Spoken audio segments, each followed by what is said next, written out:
नमस्कार. मी भाऊ तोरसेकर. तुम्ही बघत आहात प्रतिपक्ष.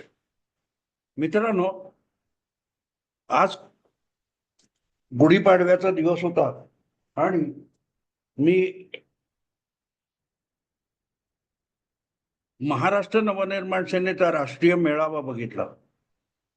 अर्थात नेहमीप्रमाणे प्रचंड गर्दी होती. राज ठाकरे यांचं भाषण असलं आणि शिवाजीबागचा मेळावा असला तर अफाट गर्दी जमते.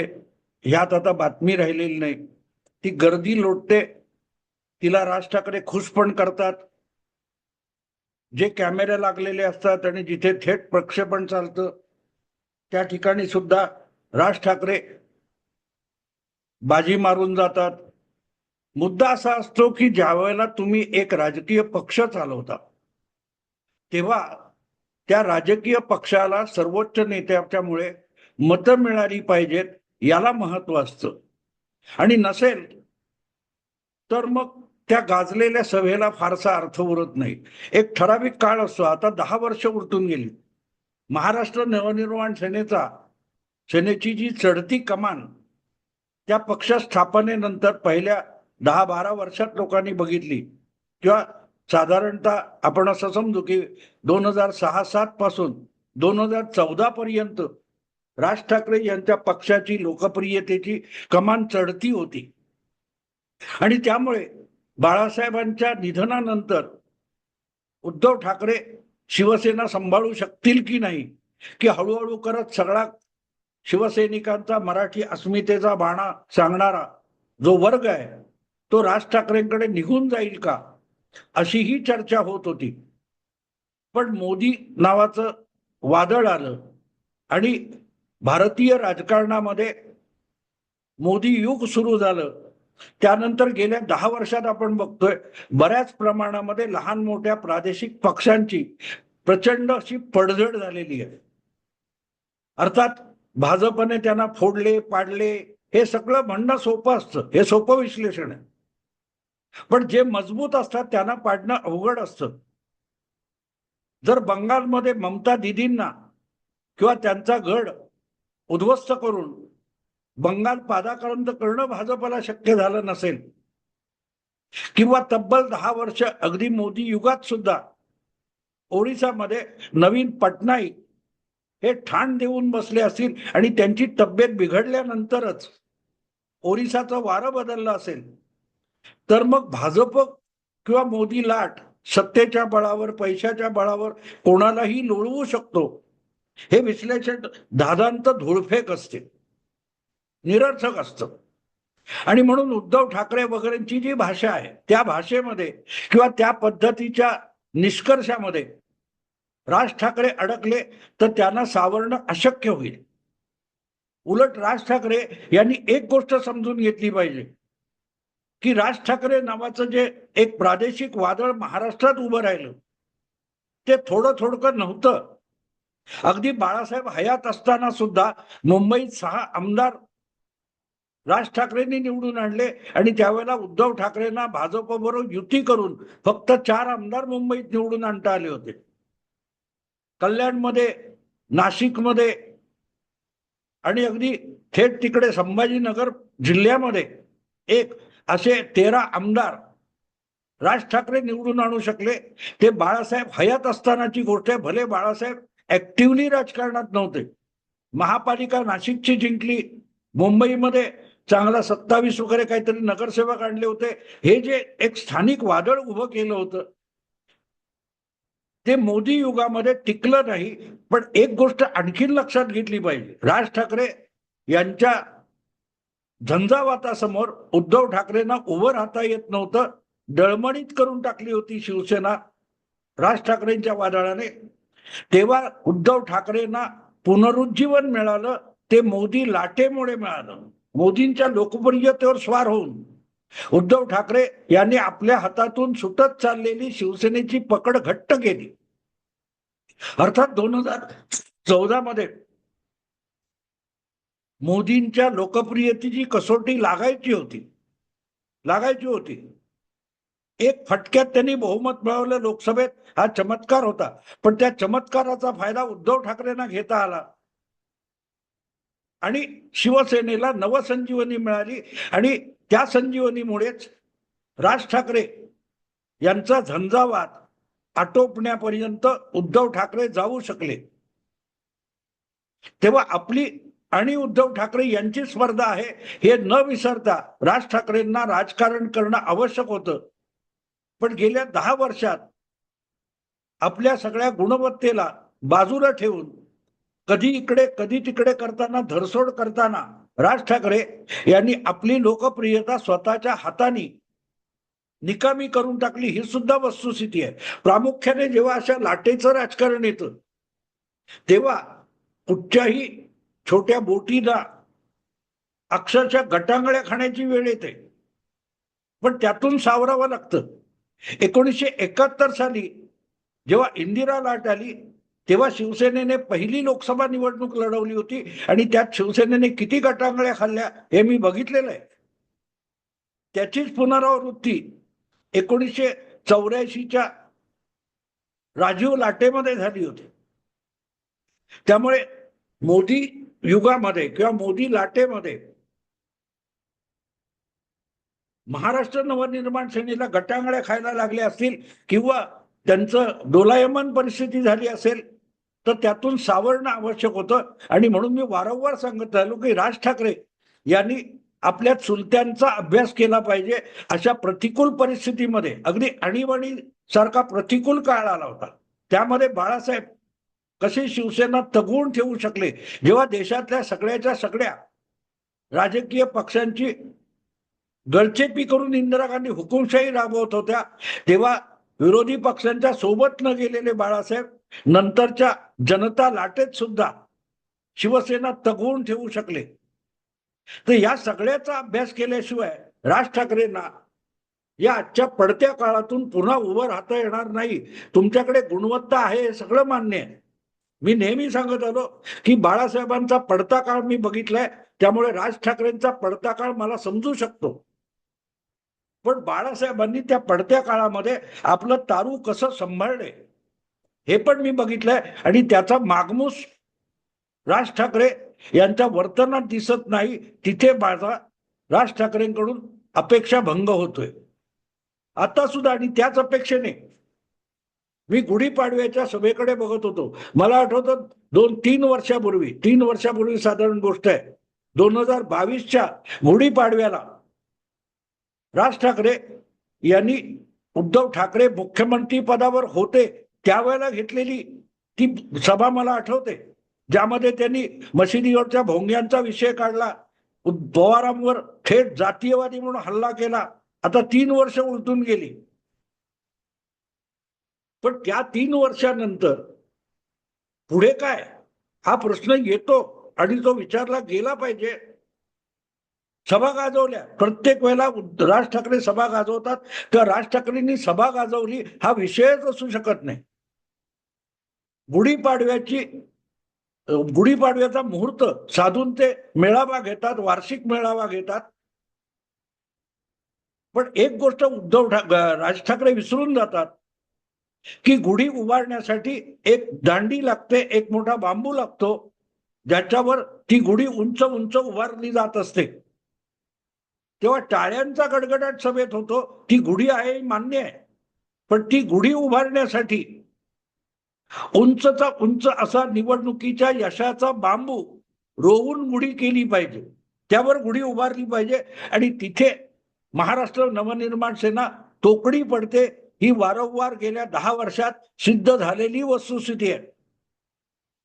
2014च्या लोकसभा निवडणुकीत युतीमध्ये किंवा भाजप सोबत नसताना सुद्धा आपण मोदी समर्थनार्थ उभे राहतोय ही भूमिका त्यांनी घेतली होती. 5 वर्षानंतर एकदम उलटी मोदींना पाडायची भूमिका घेतली, परत 5 वर्षानंतर मोदी आले पाहिजेत म्हणून भूमिका घेतली. ही जी धडसोड दृष्टी आहे याची गरज नव्हती. याची गरज होती का याचा विचार करायला पाहिजे. आणि म्हणून मला असं वाटतं की प्रामुख्याने आता जे राजकारण देशभर चाललेलं आहे त्याचा बारकाईने अभ्यास निदान राज ठाकरे आणि त्यांच्या अत्यंत जवळच्या लोकांनी केला पाहिजे की वेगवेगळ्या ठिकाणचे प्रादेशिक पक्ष कसे संपुष्टात येत आहेत, कालच्या विधानसभा निवडणुकीत राज ठाकरेंना एकही आमदार निवडून आणता आला नाही. त्याचं खापर ईव्हीएम वर फोडून चालणार नाही. ते फोडत बसा, काही फरक पडत नाही.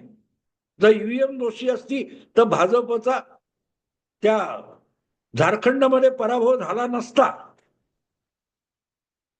मुद्दा असा असतो मित्रांनो की आपल्याला वाटतं म्हणून तो मतदार आपल्याला मत देता येईल असं नाही. मी आता पुण्यात आहे आणि काल म्हणजे 29 तारीखला पुण्याच्या सहकार नगर भागामध्ये माझं व्याख्यान होतं. मला न्यायला आलेले लोक होते ते अगदी भाजपचेच होते, पण तरीही मराठी म्हणून आम्हाला राज ठाकरेंविषयी आकर्षण आहे हे त्यांनी खाजगीत बोलताना मग स्पष्टपणे सांगितलं.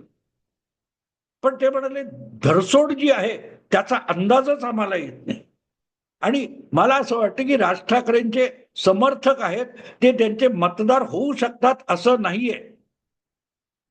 त्यामुळे आपल्या समर्थकांना आपले मतदार म्हणून कन्व्हर्ट करणं या दृष्टीने राज ठाकरेंना वाटचाल करावी लागेल. आणि ती वाटचाल करणार नसाल तर मग मनसेला भवितव्य आहे असं मला बिलकुल वाटत नाही. मग पुनरुज्जीवन अशक्य आहे. शेवटी एक असं ना, केंद्रबिंदू नेतृत्व म्हणजे काय असतं? एखाद्या वस्तूचा माणसाचा आपण तो तोल जातो म्हणतो म्हणजे काय? तर शरीराचा जो गुरुत्व मध्य असतो तो ढाळायला लागला की माणसाचा शरीराचा तोल जातो. नेमकी तीच गोष्ट एखाद्या संघटनेची असते. त्या संघटनेचं नेतृत्व म्हणजे त्या पक्षाचं किंवा संघटनेचं गुरुत्व मध्य असतो. तो जितका भक्कम असतो तितका त्याच्या परिघामध्ये जे जे काही असतं त्याच्यावर त्याचं नियंत्रण असतं आणि त्या परिघामध्ये ते एक राज्य उभं राहत असतं, पक्ष उभा राहत असतो, संघटना उभी राहत असते. मला असं वाटतं की राज ठाकरेंसाठी जी लोकप्रियता आहे ती मतांमध्ये कन्वर्ट होत नाही. याचं कारण असं की राज ठाकरेंविषयी आकर्षण असलेला फार मोठा वर्ग आहे, पण या नेत्याला किंवा याच्या उमेदवाराला मत दिल्यानंतर खरोखरच राजकारणात अपेक्षित फरक आपल्याला जो आहे तो पडू शकेल का याविषयी राज ठाकरेंचा समर्थक हा साशंक आहे. आणि मला असं वाटतं की जोपर्यंत 66 पासून 90 पर्यंत आपण जवळजवळ 24-25 वर्ष बाळासाहेब ठाकरे हे सुद्धा त्यांचं राजकारण चाचपडत करत होते. पण ज्या वेळेला ती संघटनेचं बळ उभं राहिलं तेव्हा हळूहळू करत बाळासाहेबांच्या भोवती फिरणारा त्यांच्याविषयी आकर्षण असलेला वर्ग त्यांचा मतदार म्हणून रूपांतरित होत गेला. ती एक ताकद बनली. राज ठाकरेंना आरंभीला मिळालेला जो मतदार आहे तो त्यांच्याकडे टिकला नाही ही वस्तुस्थिती आहे. अगदी पहिल्या निवडणुकीत मला वाटते 6-6.5% मतं होती, तिथून ती 1-1.5-2% खाली आली. तर ती 4% मतं आपण का गमावली याचा विचार करणं आवश्यक आहे. ईव्हीएम वर खापर फोडणं सोपं आहे, अतिशय सोपं उत्तर आहे.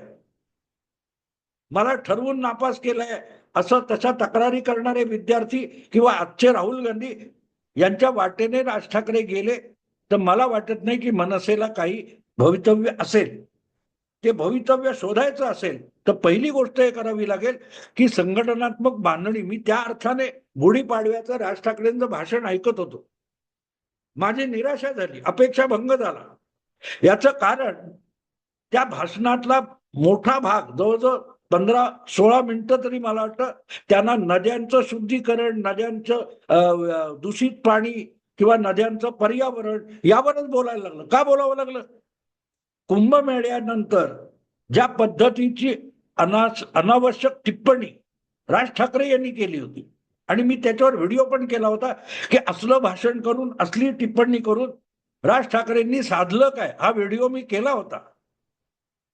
त्याचा खुलासा देण्यात गुढीपाडव्याचा महत्वाचा दिवस राज ठाकरेंनी नद्यांचं पर्यावरण समजावण्यात घालवला. कोण नाही म्हणतो, सगळ्या जगाला माहिती आहे, अगदी सामान्य अडाणी माणसाला सुद्धा नद्यांचं प्रदूषण माहिती आहे.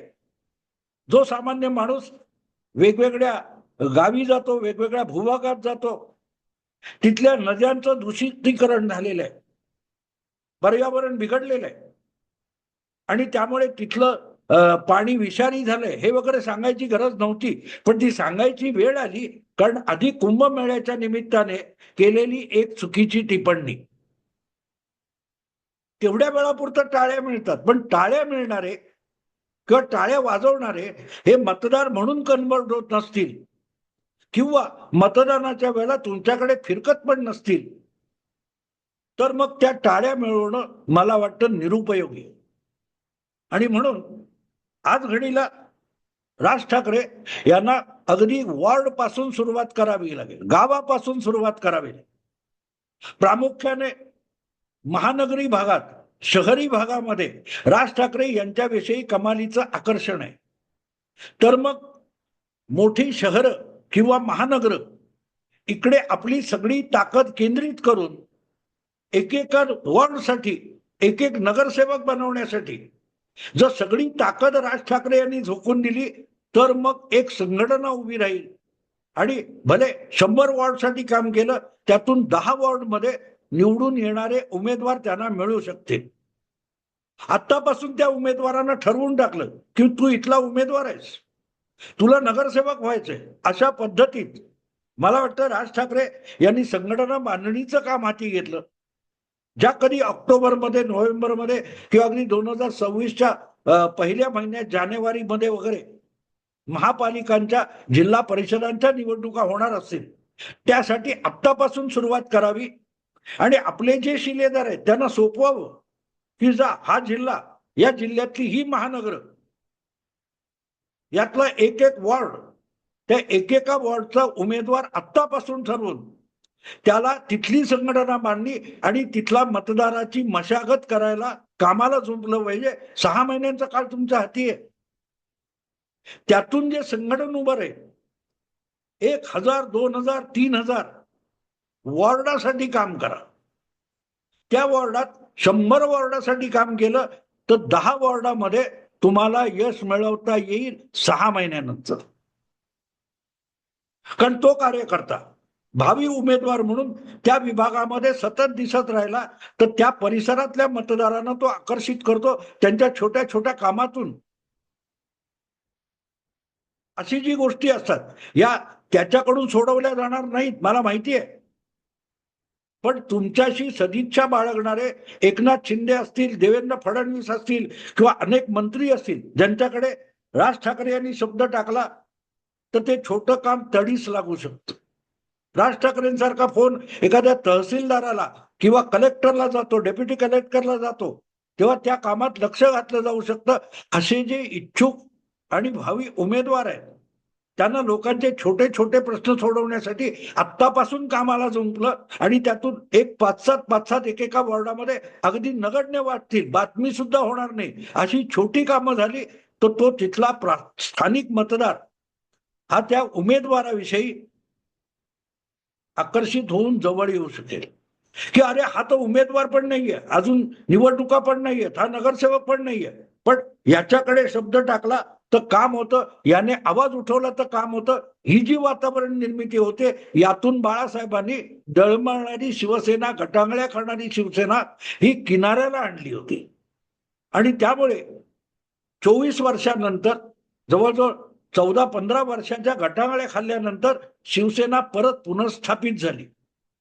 मला वाटतं की बाकी सगळ्या मोठ्या मोठ्या पक्षांच्या राजकारणापासून राज ठाकरेंनी स्वतःला अलिप्त करून घ्यावं, अलिप्त करून घ्यावं. आणीबाणीत गप्प बसले बाळासाहेब म्हणून टीका झाली, सगळं झालं होतं, पण त्यातून ते सावरले याचं कारण स्वतःच्या भूमिका घेण्याची, या बाजूला किंवा त्या बाजूला न झुकता आपली संघटना उभारण्याला त्यांनी किंमत दिली होती, महत्व दिलं होतं. मला असं वाटतं की मनसे जर राज ठाकरे एकेका वॉर्डापुरती केंद्रित करून तिथे उमेदवार, इच्छुक उमेदवार आणि पदाधिकारी निर्माण करू शकले तर मग त्याच्यातून त्यांची पाळंमुळं नव्याने रुजायला सुरुवात होईल. हे अशी पल्लेदार वाक्य टाकून एका सभेत टाळ्या मिळतील, प्रसिद्धी भरपूर मिळेल. अगदी उद्धव ठाकरे, आदित्य ठाकरे, संजय राऊत यांनाही रोज प्रसिद्धी मिळते, पण निवडणुकीचे परिणाम बघा, मग तुम्हाला कळेल मी काय म्हणतोय. अर्थात हे आपण सांगायचं काम करतो, प्रत्येकाला सांगतो विश्लेषक म्हणून.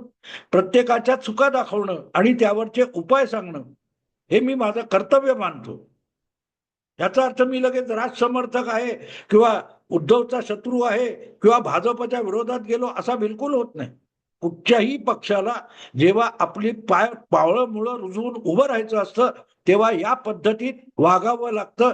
मला असं वाटतं की 3 वर्ष गुढीपाडव्यापासून लागोपाठ आपण बघितलं, करोना संपल्यावर किंवा आवरल्यावर तर एक पाऊल सुद्धा मनसे पुढे जाऊ शकलेली नाही.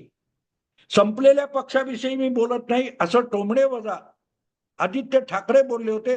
त्यांचे शब्द मनसेचेच कार्यकर्ते आणि नेते आणि नेतृत्व खरं करणार असेल तर आमच्यासारख्यांनी आदित्य ठाकरे यांचे शब्द चुकीचे म्हणणं ही आमची चूक ठरवली जाईल. ठरवा तुम्ही, आम्हाला चूक ठरवा, कोणाला बरोबर ठरवा, तुमचा विषय.